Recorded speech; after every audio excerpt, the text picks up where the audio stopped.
Tinyenge iwo. Freeman ko advice yaungapa vanhu avari kuita zvemujolo pachikoro panapa ndeyekuti chii? Changamuka isisi mungwarire kuridzwa kunga mabits.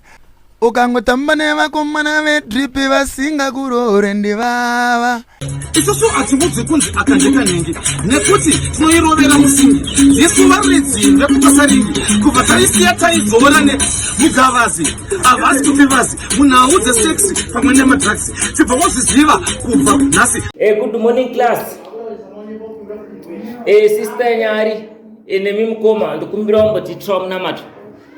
Munamato wangu kuna ishe tenzi anochita wese ngaaite benzi kana kumupfekedza pesi yenhunzi pesi yakasvaka vechimupanzi anongochita wese ngaapenge baba ngaapenge nekuti moyo wemunhu hautengwe moyo hautengwe. Koko iwe bhazuka sei uchibvumidza musikana wako kuti anamate prayer yakaita sei? Kasi makavimbisana zvekuti hamufi makasiyana zveupenyu hwese ende hamufi makachitana? Handifunge tikasiyana. Aisha, bozikona pari nepandiri ndopatinenge tingori tese tichingota zvinhu zvedu. Handikona.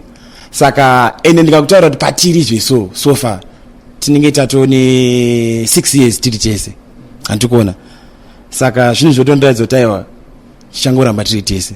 Sete unona babara lero unopinda mtoilet voseta. Wonombora seto. Wonyora nemadziro. Kuti babara arenda ngandiri pano. Uya anorwara. Iwe passion jump ndichakurowa iwe. Ndichakurowa handisiri wezanu.